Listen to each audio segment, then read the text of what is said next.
the Torah. Thank you. There are several places in the Torah that say that we are not allowed to take interests. I will say ribit, I like the Hebrew word, so everyone understands what we're speaking about. And I have to say, before we start, there is a kind of, for everyone who hears about the halacha that we're not allowed to take any ribit, interests, it will seem a little weird that in one hand we can have in the Torah a very strict rule about not taking any interests from people we lend money to, and in the second hand it is known by, you'd say, non-Jews, anti-Semites, if you want to go in that direction, that what Jews are good is in earning money on interest. That's where the Jews have their money from. And here there is a conflict between these two, a conflict that is not always easy to explain, and we will come to it later today. Just let's see the sentences, or some of the sentences from the Torah itself to begin with, and then I hope, and then we will speak a little about what is the idea of it. Rav Moshe David, if you hear me, I need to be able to share if it's okay.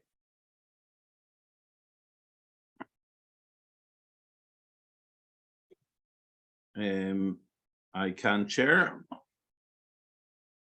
Let's see. Here, okay, thank you. Okay, so we have in the Torah, we can see here in Exodus,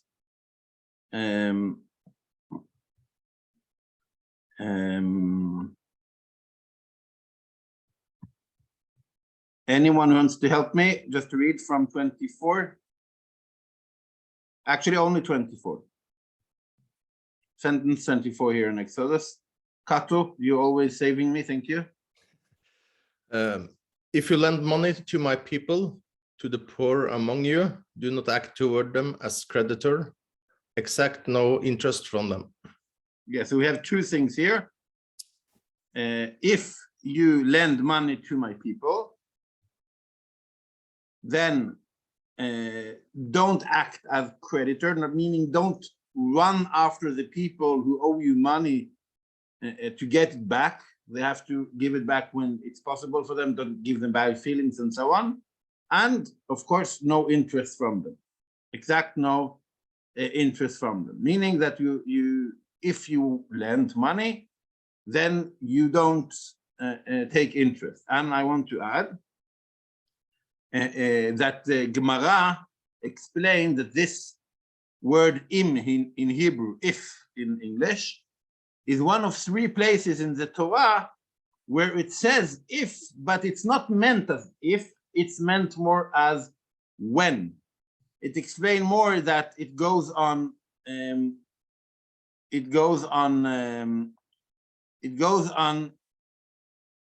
not when people, if people owe you money, don't be as a creditor, but not if you lend money.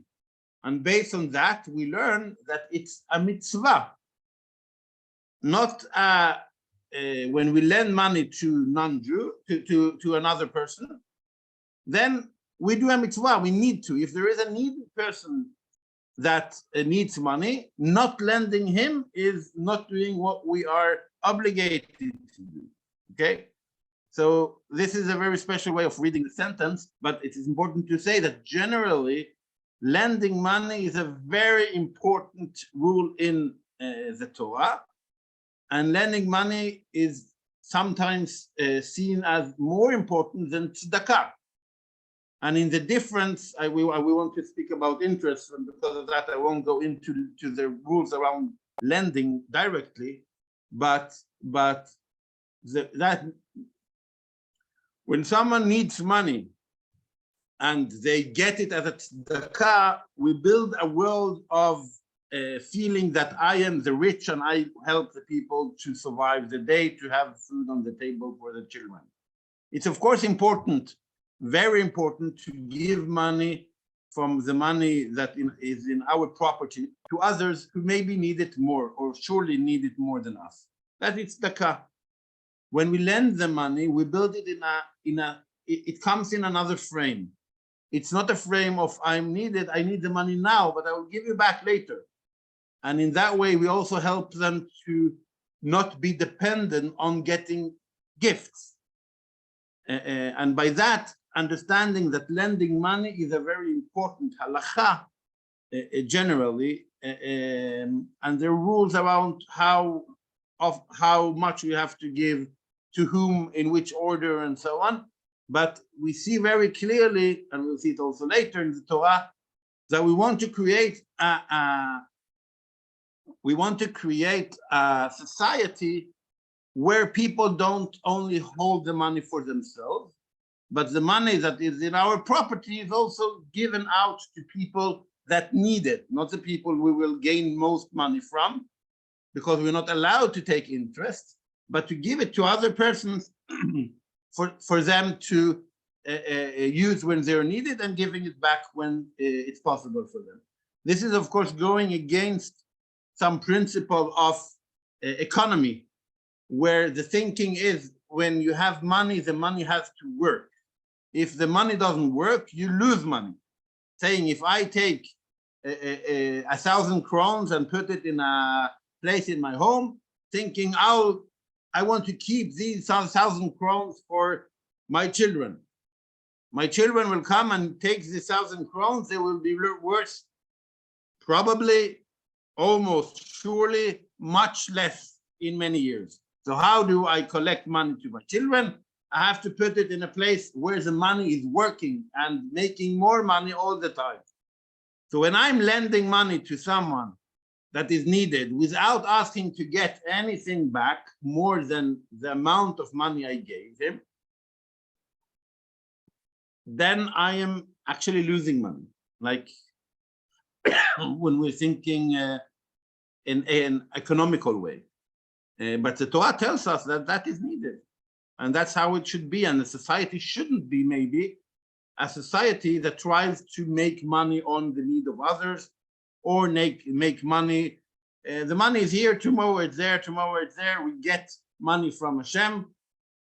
And if now the right thing for us is to then give it to someone who is more needed than us, then we're doing a mitzvah. I won't say more about the idea of lending itself. Let's see some more sources, again from the Torah. Kato, I will be happy if you could continue. Here, these 4 sentences. I have it with the sentences in Hebrew. I think it's good for those who understand Hebrew to see that. But from 35. If your kin, being in straits, come under your authority and are held by you as though resident aliens, let them live by your side. Do not exact advance or accrued interests, but fear your God. Let your kin live by your side as such. Do not lend your money at advance interest, nor give your food at accrued interest. I, Hashem, am your God, who brought you out of the land of Egypt to give you the land of Canaan to be your God. Yeah, so here again, it says that you shouldn't take any interest and you could help your brother when he lives by you and is needed. And in addition, we could see that the sentences are connecting this very much to fear from God and remembering that God took us out of Egypt. Before we go on, just saying it seems very clear that it's connecting it to the idea, don't forget that you got everything from God. And now when you're strong and have lots of money, don't forget where you come from and that everything you have is from God. So you have to fear your God and not thinking, oh, I don't want to give money now because now it's mine. So it's connecting it in a way, not only if we think, I will speak about it a little more later, that interest is a rule for how we should behave with other persons. Here it's also connecting it as a mitzvah towards God. Okay? I'll come back to it very soon. And let's see the last one. Just the sentence 21. You shall not deduct interest from loans to your fellow Israelites, whether in money or food or anything else that can be deducted as interest. Yeah, so here it actually also speaks about the understanding, as you understand, halacha doesn't only think about ribit or interest as I give money and you pay me so many percents more every year, but there is a ribit that is more than that. Everything it could be as interest is also forbidden, as we could see in the sentence. We'll come back to these sentences, maybe, I hope, a little later. What is the problem with interest? What do you think is a problem with interest? Why is it wrong according to the Torah? And we could add maybe also other religions. It's interesting to see that we're not only the only religions who see interest as something that is bad. Why? Now it's your turn to speak a little. You're taking advantage of people who actually need the money. So you see, normally when I give interest, there is someone who is much, much needed now. Mm-hmm. And because he is needed now, he will do anything to get money because he has to have food for his children, if we take one of the most extreme situations. Exactly. And if that won't happen, he won't survive. And then he will be willing to tell me, I will work all night in 3 months to give you back the money, and you'll earn from it. So the only way for him to get this 100 crowns in here is to lend it, but give 200 crowns back in 3 months. Yeah. And in that way, we are making money on the poor, not only helping the poor with our money, but enjoying the need of the poor to be more rich ourselves. And that is seen as a very negative action or thing to do. Yes, thank you. Precise. Yeah, any more? It's very clear. It's easy to say. Any more thoughts you have? Yes, Rebecca. I got a question. What happens if you work for a bank and say you're lending money on behalf of the bank? I mean, it's technically not your money, you're just doing a job. Like, what would be the implications regarding that? It's a very good question. If we will finish this issue without me saying anything about banks, then I'm a very bad teacher. But thank you for the question. I'll come to it. It doesn't mean that if I speak about banks, I'm a good teacher. That's because I can say some things that are so very clever. But okay, let's go on. Yes, the Gemara in Masechet Baba Metzia says that anyone, it's also based on the sentences we saw, and sentences also in Yechezkel, anyone who lends money with interest is as if he is, the words are kofer be'elokei Yisrael, he doesn't believe in the God of Israel. And this is also, when we go to Shulchan Aruch, this is also written there in the halachot. It's important to say in the start how important the interest is. Anyone who lends with interest is as if he doesn't believe in the God of Israel. And going back to what we saw in the sentence, and for those who were last week, where we spoke about are these rules about money only about relationship between people and also relationship between people and God? Interest could be maybe one of the best examples for a rule that speaks about the society, but according to the words of the Torah, according to the words of the prophets, according to the words of the Gemara and the Halakha books, it is not only connected to how we should be kind towards other persons, but it's very much connected to how we should be believers and to act according to the rules of the Torah, because when we don't follow this rule, we ignore the existence of God in a way. And I will add another issue is when if you try to find the rules of ribit in the book of the Shulchan Aruch, the book of Shulchan Aruch is divided to four different parts based on different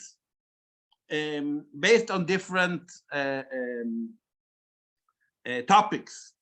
One is the day and holidays and prayer. Okay, another one is what is allowed and not allowed as kosher rules and so on. And then we have property, and then we have about family relationship and so on, holiness and so on. So the rules of interest are not in money and property. The rules of interest we'll find in what is called Yoreh De'ah, that are the rules of what is allowed and not allowed, like kosher.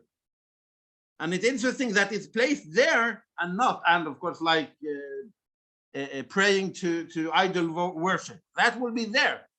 And in the same place, we have the rules of ribit, not in money, saying that the one who puts this order, it wasn't Rabbi Yosef Karo who wrote the Shulchan Aruch, it was the two before him, who divided these topics, placed ribit not as a rule towards other persons, but first of all, a rule about breaking the law of God when we give interest. And now I'll ask you, after saying all these quotes, why do we think the Torah, but even more the rabbis later, describe it as so much of a halacha that is connected to our belief in God, and not only an important halacha about how we should have a righteous society, not stealing, not fooling anyone, we spoke about last week, paying salary on time.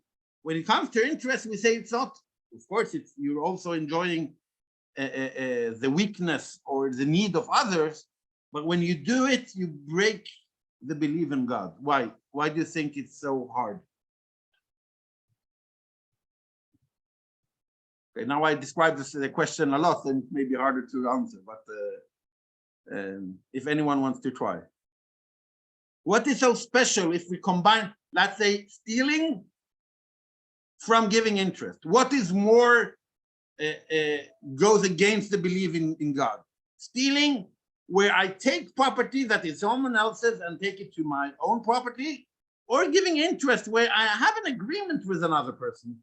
I don't fool him. Everything is on the table. He is an adult person who say yes for this. Okay, we can say it's not okay because I'm enjoying his weaknesses, but that's how business is. Why is that so much more clear, or much more, I won't say you're not allowed to steal in the same way, but why is it seems as much more strict and more going towards being a not believer when you do that? Yes, Eva or Micha, when you're together, I don't know who's speaking, but you could speak both of you if you want. I don't know why it's worse, but I think that both of them are Doraita. So, and if God give the Torah, then it's not a law. It's rules from the Doraita. It's not from the Rabbanan. So you say we saw from the Torah, and from the Torah, since it's a rule from the Torah, it's not how I think this means.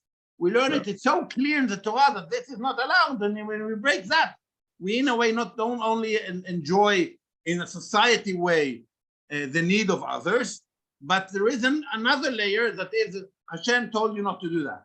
Yes. Yes. But I got a solution how to do it. What? About the rebate, they make, if you define them like a business, then it's a okay. law. We'll come to it. We'll come to it. Yeah. Now we're in question of what's the problem of rebate in the principle. Okay. Any more? I think that one of the yes, Emunah. I think, to read Torah, to learn Torah is kind of almost without value if you don't practice Torah. And to learn the rules without practicing is like showing that the Torah for you is just another book. It's just like a novel. You have to practice it, and you can't practice it without the faith in Hashem. To take interest is to show that you don't have faith in Hashem, because we don't own our money. We don't own our possessions. We are just borrowing from Hashem. Everything belongs to all of us. So that's my answer. If you take interest, you show that you don't trust Hashem, that Hashem will provide for you. Great, thank you. I'll comment that also, but Daniel first. Yes. Daniel?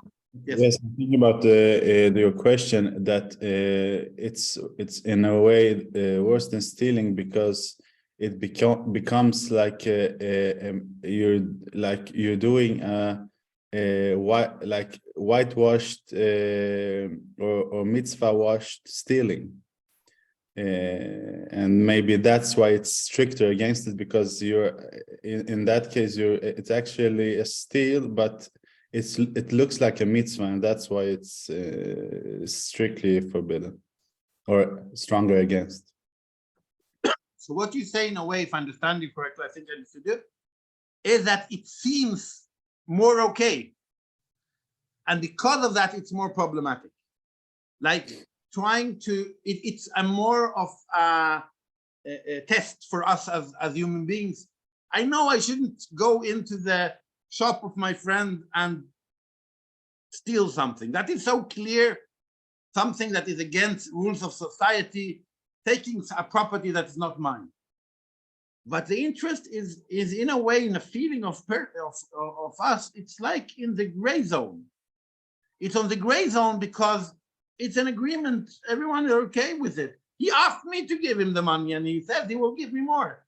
I didn't come to him, he came to me.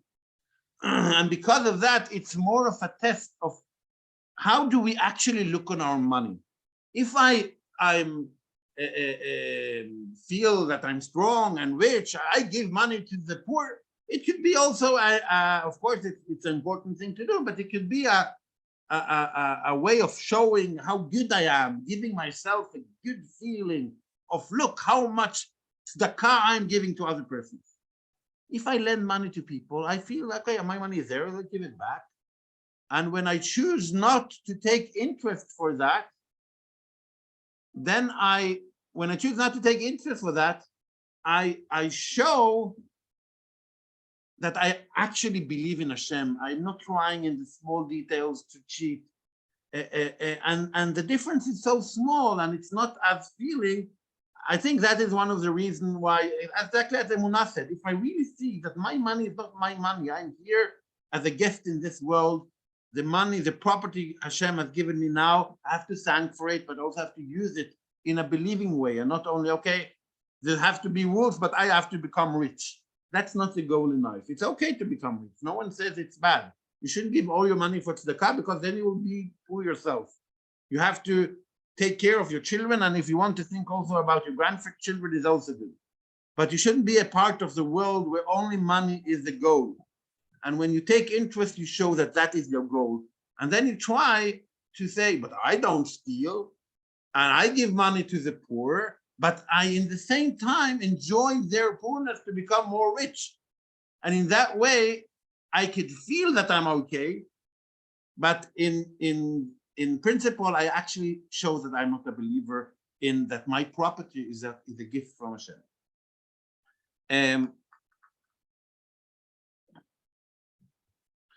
Just some, and I'll add also, when you give tzedakah, you feel that you give tzedakah. When you lend money, you don't feel it. You feel that you help a person, you give it back. It feels as a business between two equal persons, or almost equal people. And because of that, the tzedakah we give, when we actually lend money in some ways more than a tzedakah, we do a very big help for those who are needy. I want to speak a little about, we'll just touch it today. What are the rules for when do we know something is interest? So one way to say, to find interest, what is not allowed in the Torah, we saw it repeatedly, is to give money and get more back. In old days, it was more what we call ribit ktsutsa, meaning I give you 100 now and you give me in 2 months 120 back. Okay? The date of giving and the date of getting back is set, but also the amount of giving and setting back is set. Today we have more interest in a way of every year that goes, you have to pay me so much more. based on how much you owe me, and that's also, of course, an interest that is forbidden. There are also other kinds of interest according to halacha. I won't go into all the details, but that are not a direct interest, but are seen as interest. For example, I want to lend money from someone. I'll go and give him a gift and another gift. And then after that, I'll ask him to give me 1,000 crowns, okay? Or an amount of money I need. Then I, in a way, show him that I already gave him the interest and now lend me money. That's also forbidden. For me to give and for me to take and for him to give. Or the opposite. Someone lend me money. I got the money. I give the money back. And 2 days later, I come with a big present saying to him, thank you for the lending of the money. It seems for us that, okay, that's a good thing. No one asked you, he didn't ask for it. But in the end, in society, if you do a good thing and then you have to get another good thing for doing the good thing, it's not a normal gift and it could be seen as interest. So even that is seen as an interest that is forbidden, okay? And even more than that, we go to this, to the, what we can feel is extreme, but we should try to have that as a goal because it's seen as ribit, is the way we are treating or treated by people we have lended money to. Meaning, if I'm very rich and I lend money to another person, and I say no interest, I have to follow the rules of the Torah, I will do it, give me money when you have the time, don't worry, everything is okay. I'm really strict according to all the rules of the Torah. But I am expecting him to treat me more honorable. When we're with other friends, he has to always agree with my opinion because now he owes me money. This is also seen as interest. It's called in Hebrew ribit devarim. Words. It's on words. It's not money. But in the end, it's the same because I give money, and in the deal, there is a kind of understanding that I have to get more than the money back. I have to get some more goods for myself. So even that is seen as, I'm sorry, interest that is forbidden. And I think it's a very important and good rule to see how much, what are we aiming for? If we want to follow the words of the Torah as written, we are aiming for a society when someone gives from the property that Hashem gave him now to another person, he does it because it's the right thing, because Hashem told him to do it, because there is a need person who needs his money right now, and he doesn't want to get anything from it. Anything, because at once he wants to gain from his power of money. We are in the world of interest. Yes, I mentioned before, thank you, Maya sent to me, Ezekiel is also writing about interest and mentioned interest as one of the three most important rules, together with the not giving shochad, help me, it's bestikkelse in Norwegian. I don't remember the English words for it. If anyone can help. Corruption. Yeah. Bribery, corruption. Yeah, and together with lying, three of the rules that are most strict. So we see it not only in the Torah, as I said, also in the prophets. Just to add another point of what is forbidden, because it's not a rule about I'm not allowed to cheat another person, but it's seen as a rule that is forbidden from the Torah in its source, then anyone who is a part of it is breaking the rules. Anyone, meaning the one who gives the money, the one who takes the money, the one who is witness for this lending, they write down a contract, the one who is a witness, and even the one who writes the contract. You shouldn't be a part of anything that has to do with interest according to what the Torah says, because anything like that is breaking the rules. Okay, now we have in the remaining 25 minutes, 2 more issues we need to touch that are very important in this. Because of that, if you want to study more the rules exactly of interest, you could maybe have another session about rebate to actually go into details for all the rebate topics or possibilities. The 2 things I want to speak about now is, one, the question of the bank that was asked very correctly. It's almost impossible today to have money in the world without dealing with interest, either giving or taking. When we are in an overdraft in the bank, they take more money than what we have in the bank. Then we need to give them more. If we want to lend money for building a home or to buying an apartment, then we always have the interest as a part of it. As we know in the world now, the interest is going higher and people need to pay more. So how do we deal with that is a very important question we have to speak about. But before that, I want to touch another question that is hard to speak about, because after me speaking now about how complicated or how bad interest is, we didn't read the sources in the start to the end. There's one sentence we didn't read. So I'll share it again. Kato, I'll ask you to read that. Read 21 again, but also 22. You shall not deduct interest from loans to your fellow Israelites, whether in money or food or anything else that can be deducted as interest. But you may deduct interest from loans to foreigners. Do not deduct interest from loans to your fellow Israelites, so that your God Hashem may bless you in all your undertakings in the land that you are about to enter and possess. Okay. So what did we see here? And we saw it actually also in all the other texts about not taking interest. All of them spoke about your brother. And here in the last one, it speaks about you are not allowed to take from your brother Israelite. From others, no problem. Take interest. And here I want to ask you, why is the difference? If it's wrong towards other human beings, why does the Torah make a difference between interest to a fellow Jew and interest from a non-Jew? As I said, it's a hard question. Because of that, I have the possibility to ask the question and find answers.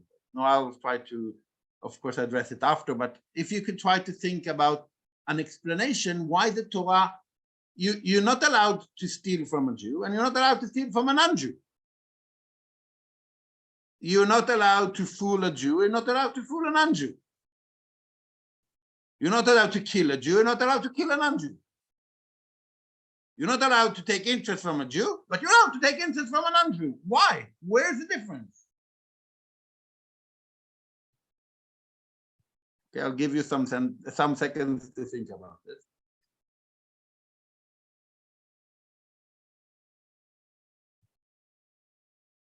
Anyone wants to try? If not, I will have to. But think about a possible explanation for this difference. And it's a difference from the Torah. We see it clearly written in the Torah. It's not someone who came today and doesn't like non-Jews and say, Torah tells us that. Daniel. Yes, I'm thinking about the consequences that you brought forward about taking interest, that if you give to a foreigner, it's not somebody that you interact with on maybe as often as you will interact with somebody in your community, and this will lead to less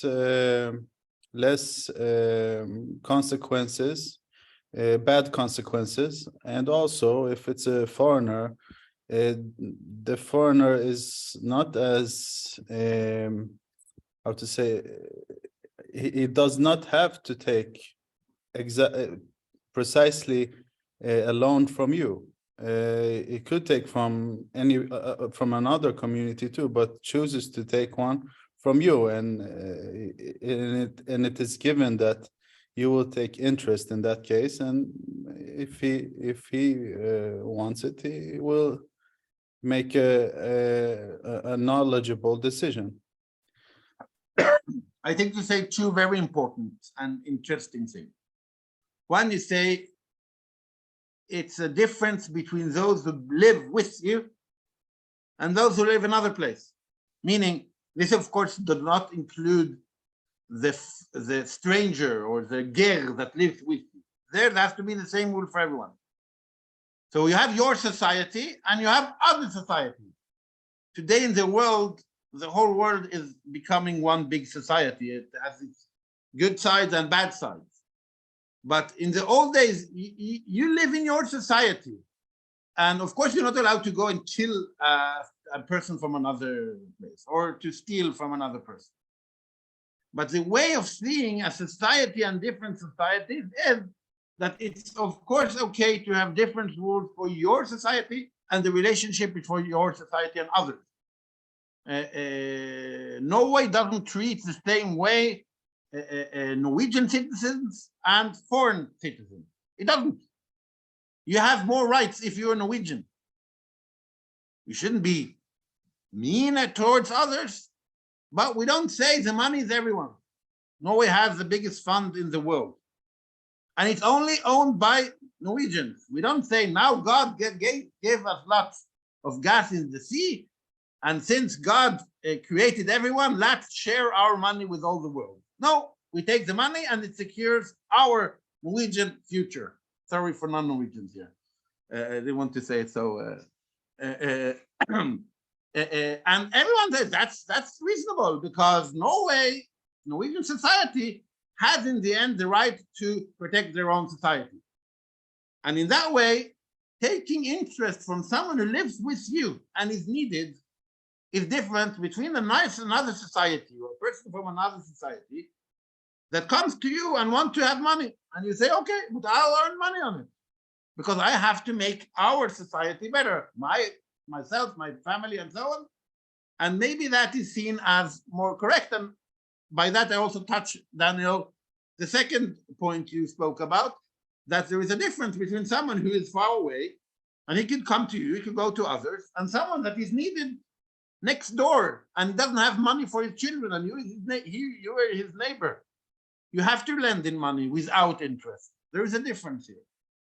Okay, so I think they're two very good explanations for understanding the difference. More?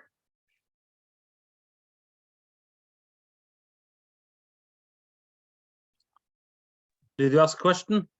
The same question. Why is there a difference? Why is it allowed to lend with interest, according to what we saw in the Torah, to lend with interest for non-Jews, when it's so forbidden to do it towards Jews? Yes, Michal. I think it's like making business. It's a law to make business, and Say if you, when it's someone who lives with you, it's helping the people around you. When yeah, it's someone from another yeah. society again, Yeah. then it's business. Because it's a law to do business, but like last week we learned the rules about business, but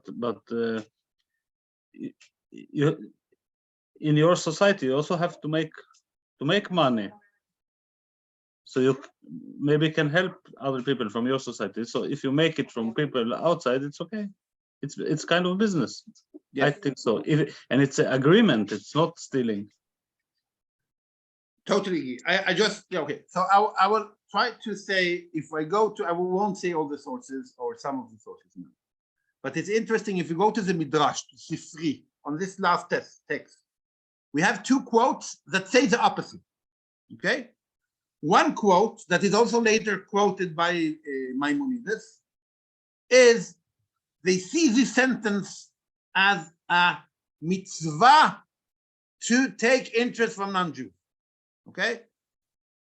It says you should take from non-Jews, you shouldn't take from your brother. The way it was written, it seems as if it's a mitzvah to take interest from non-Jews. Okay? And that is, they later quoted by, as one of them is Maimonides, saying, yes, it's business. It's important to make yourself, your society more strong. Because of that, that is allowed. You're allowed to go to war in old days to help your society, and then you war towards other people. That has been in the cards between nations, maybe until our last 1 or 2 generations, and still today we can't say we are there. When nations go to war towards each other to have more property, okay? The name Chayal in Hebrew means property. The name soldier in English comes from the word salt that was, today it's the cheapest you could get, but in old days it was maybe the most important thing to preserve food.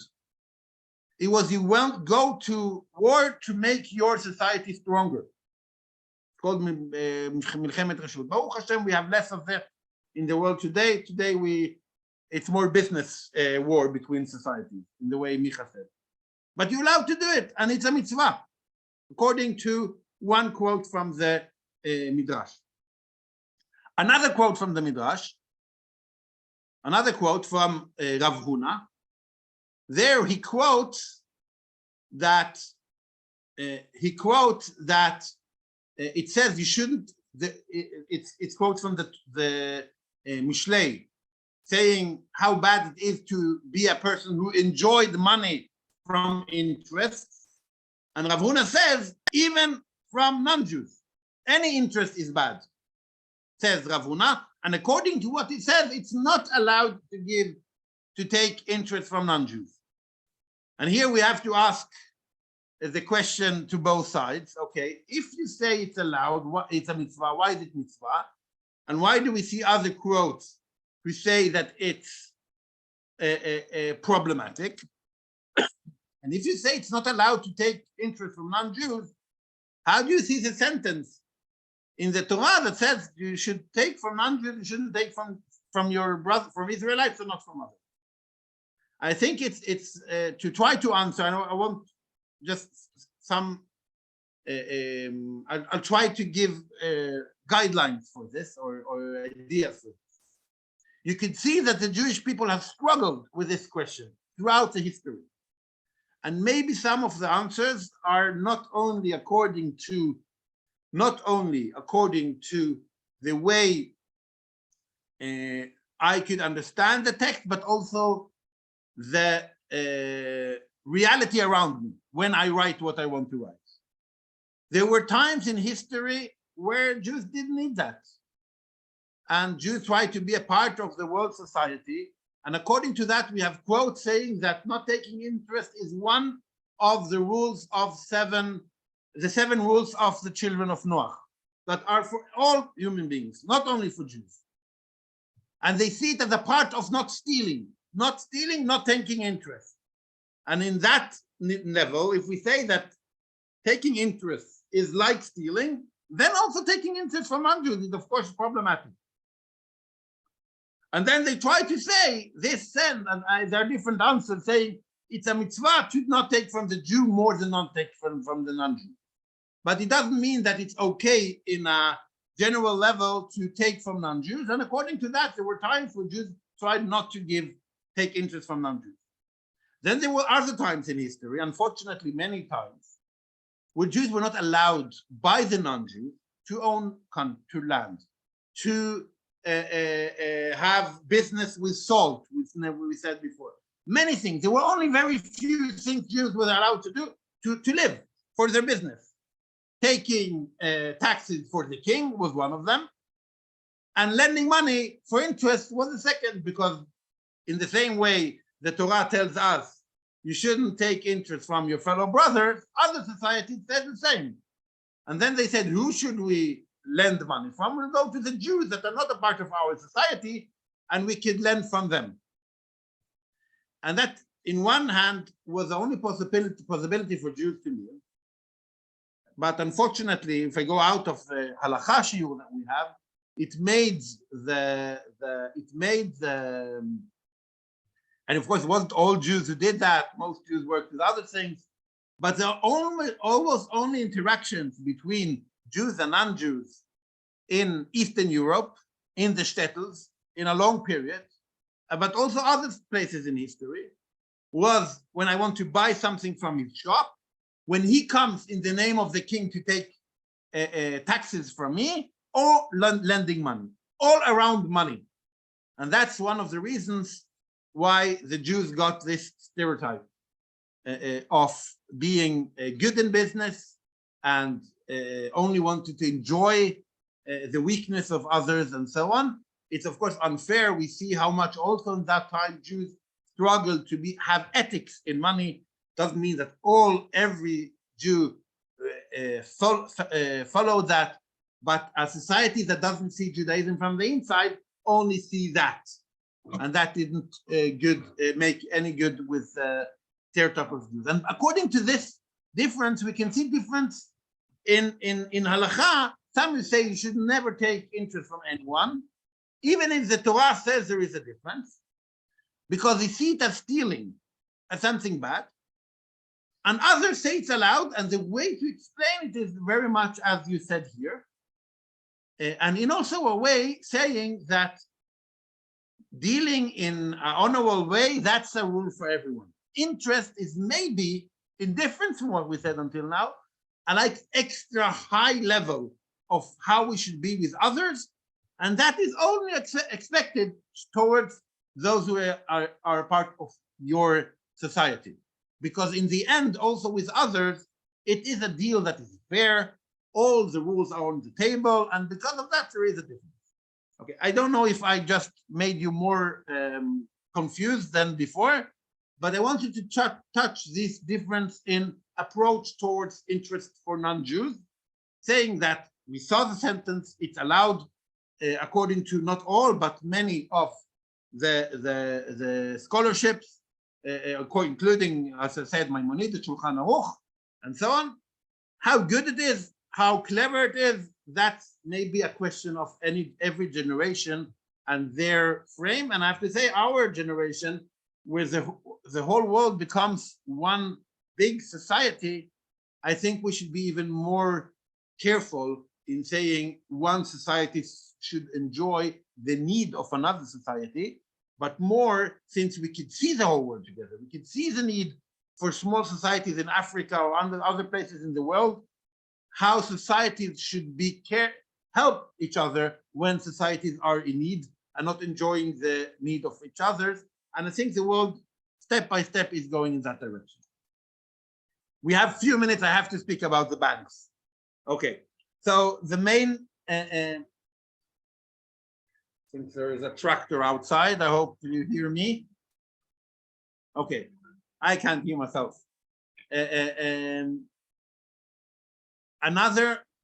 The question about, we spoke about how problematic interest is.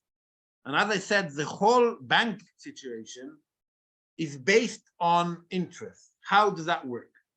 So before that already, there was a time where it was seen that people didn't lend money to each other. Oh, I don't want to mess with interest. Oh, I don't want anything today to do any mistakes. To be sure, and to be sure that Hashem isn't angry about me taking interest, then I will not lend anyone, and I will be sure that I'm okay. And even when people I want to open a shop, a business, and I have a sum of money, but I need a little more to have my business. No, don't lend. According to that, we have something that is called Heter Iska. To do business together is allowed. And in that way, it has been accepted to take money from other people and paying interest when the need is business and not living. Okay? Even people who want to open a hotel, they are normally people who are not afraid of not having food for the children in the morning. But they have amount of money, but not enough. So when I lend from my money to a person who wants to build a hotel, I become a partner in his hotel. And since he is expecting to earn a lot of money in his hotel, my partnership could be in two ways. One saying I own 20% of the hotel, but then I am a partner in everything, in everything that will be in the hotel. But if I say, I'll give you this amount of money, and my share in your achievement will be so much money, meaning that the interest is not I'm enjoying his need, but the interest is I take part in a business that is good, that should make money. And the only thing is that I agreed with him how much part of the enjoyment I will get back. This is heter iska, and that makes lending money to each other for business allowed. Now, there has been written a lot about this heter iska. On the one hand, it's very important. It makes economy being possible. In the second hand, several rabbis are written how problematic it is that according to this, we have, in a way, accepted interest generally. Oh, heter iska, okay. You need money? Okay, I'll give you, I get interest. And in that way, not only that we continue to lend money with interest for non-Jews, we lend money to Jews who are needed, and we call it heter iska. He has a little shop, I help him in his shop, and because of that, I'm allowed to take interest. And because of that, it's important to say that heter iska is important as a possibility where that is needed. But if heter iska makes us not lending money to other people when they're needed, then we are in a way going against everything the Torah tells us to do. So it's a possibility. It helps us to find solutions, but it doesn't mean that we shouldn't lend money without interest. The opposite. We should do it more. We should do it when people are needed without thinking twice. That's what the Torah wants from us. The heter iska also helps us in a way when it comes to banks. So try to think about the order to say it. In the one hand, many say that it is problematic also to deal with the bank. Meaning, if I am in an overdraft because I need food for my children, then I'm taking money from the bank, making that I have, I don't know how, in Norway, you normally can't take money more than you have to lend it. In Israel, you can normally take many thousand crowns more or shekels more than you have, but you pay interest for it. So when I do that, one thing is that I have to pay interest to the bank, that the bank takes from me interest. That's the problem of the bank. But I'm giving interest. That's also not allowed. It's a part of a society that's not allowed. And there it could be problematic. And there are several rabbis who say you have to be very careful. I won't go into detail. But the solution for this is that often it's a solution, but we have to be careful. The solution for this is, first of all, that if we deal with banks that are owned mainly by non-Jews, then we don't have this problem anymore because you're allowed to pay interest for non-Jews. Pay. Take interest from non-Jews, many say it's allowed. So that's one solution. But okay, there are also many Jews in the banking world. And as we said before, it's not so clear, according to many, that interest, even without Jews, is allowed. Because of that, we could say that there is another level saying that the dealing with the bank is also business. It's also business because when I lend money for a house or for a business or for other things, it's in the end in the world of business. If I put money in a fund in the bank, I'm a part in a business. So I get interest, so I get what the fund is making, but this is not interest because of my need, it's interest because I have a lot of money. And when I take money, normally, even if I owe money for the bank in a smaller, like I own to the bank 5,000 crowns, then I own 5,000 kroner to the bank, but in the same time, I have money in a fund or in a bigger investment because I took for my business or for my home. It's seen more as a one whole, that every deal we do with the bank is for our businesses. When it comes to really needs we have, and if we don't have anything else, in the end, many rabbis will see it's problematic. And I really hope that if we have people among us that are taking loans from the bank and they don't have businesses and they don't have property, that we as a society could go back to the words from the Torah and make it possible to take and lend money from each other. We have, Baruch Hashem, many societies, Jewish societies, where you have friends lending money without interest. I have it in the Moshav where I live often in Israel. I know it in many, we call it gemach for anything. I remember my friend that made a big gemach of lending money when I lived in Nahariya and studied there. He went around saying, if you need to lend money for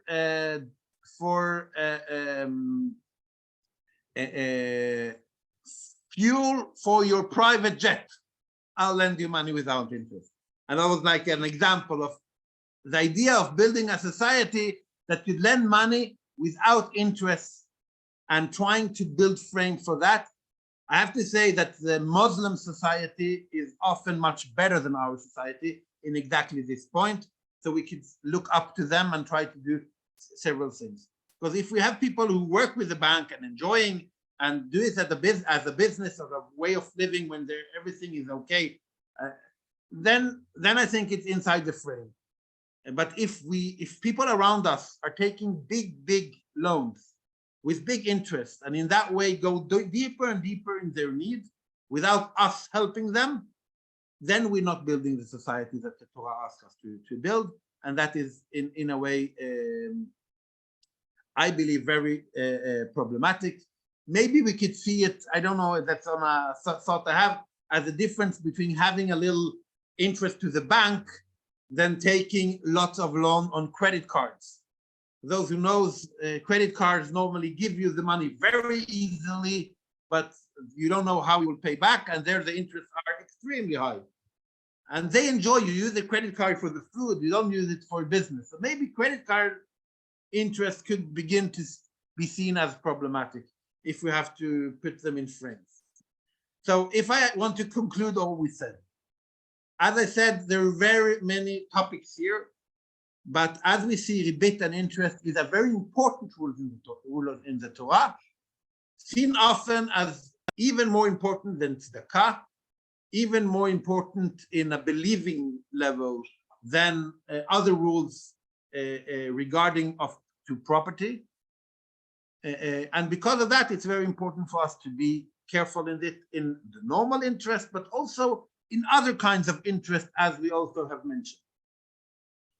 When that is said, we also touched the question about interest for non-Jews that seems to be very allowed in the Torah and according to many halakha books, but many other midrashim and others see it as a problematic thing.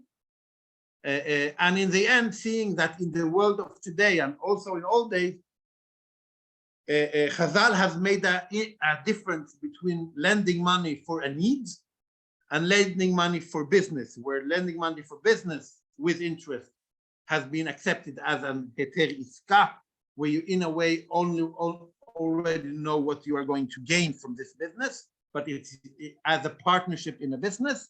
And lending money to the need is still in the same place where it was in the start, where we are obligated to give money when someone is needed, and it's forbidden to take interest in it. And I hope we will become even better in that.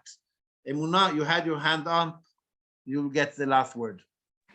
I don't think so, because it's a question, but thank you. I have a theory about why it's so important to not take interest from each other. Correct me, please, if I'm wrong, and I might be wrong, but isn't it just when we are about to enter Israel that we are blessed? And one of our blessings is that Israel should be a nation of lenders, to others, not a nation that needs to borrow. And I'm thinking if we make each other borrowers, we're like doing the exact opposite of what Hashem blessed us with. It's a nice thought. It's in the blessings before going into Israel. It says, and as an example of a strong society, that you will be lending others and not be needing to lend from others. Then you say this is speaking about between nations, and then when we lend to others with interest in our society, we make the curses inside our people in a way, if I understood it correctly. Yes. A very nice thought. Thank you. Rebecca, you'll get the last word. I feel a bit confused because there seem to be like so many views surrounding this. But would it be correct to just follow what the Torah says, to not make it really confusing? Because I work with mortgages. So the way that I rationalize working with mortgages, obviously I'm not the one who's, it's not my money, it's the government's money, but I handle the applications and so forth. Mortgage certificates, and then etc. And so the way that I rationalized it is that I'm not doing it. I mean, I'm assuming I'm not doing it for Jews, I'm doing it for non-Jews. Obviously I can't know if the person is Jewish, but I also have like a safety system where if it's somebody who applies for a mortgage and I recognize the name, that I'm not allowed to handle the application because of corruption laws. So I'm just trying to like kind of use the Torah as a guideline regarding the job I'm doing. So I'll say if you go to the halakha answer, it's easy to answer what you said, because according to most halakha rabbis, not all, then you're allowed to take interest from non-Jews, as we said. And according to most halakha books, you're allowed to non-Jews allowed to lend with interest to a Jew, and a Jew is allowed to take interest from a non-Jew, to give interest to a non-Jew. And in that way, I said there were some who say that it's one of the rules of Sheva Mitzvot Bnei Noach. It's normally not written in the Halakha in the way I said it. It's important to know it as a moral thought, but in the Halakha, what you do is allowed. Okay. When that is said, if you end this teaching with saying everything we deal with the bank, with signing agreements, with your work, is confusing when the Torah asks us not to have any interest, then mission completed for me, because we should feel us confused with this, because it will maybe make us be more careful and be more aware of the need of lending money without interest, and not making our entire society as a society that is built on those who are rich become more rich, and those who are poor become either more poor, or at least as poor as they are. And that's a very important need. So feeling conflict or confused here is good. It's good. And I think that economy is changing all the time so much that these values that we get from the Torah, that as we say, we also see the Muslim world struggle with that. It's a big struggle in Turkey, where the president wants to take the interest down because he is religious against that. But the laws of society says that he does a stupid thing because he makes his whole people more poor by taking the interest down. So there is a struggle there. I like that struggle. Not from a moral perspective.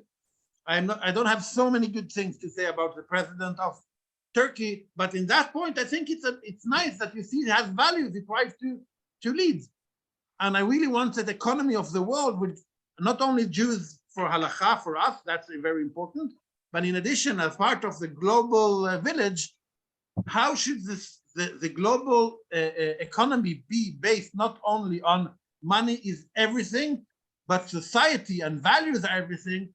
There, we as a part of the world should try to make a change. And that's the thing that makes us confused when we read the words of the Torah that is based on a another kind of economy, another kind of society, and we try to see how these values should be get a place in our world. Some places it does, many places they don't do enough, and we should continue speaking about it, discussing it, being confused from it, but maybe also finding good and ethical solutions in it also. Sorry for confusing all of you. I hope we learned something and we became more clever and maybe more confused. I thank you all for participating. As we said in the start, we have another lesson next week and the week after, still around money, but with different topics. Shavua tov, everyone. Shavua tov. Shavuot tov. Shavuot tov.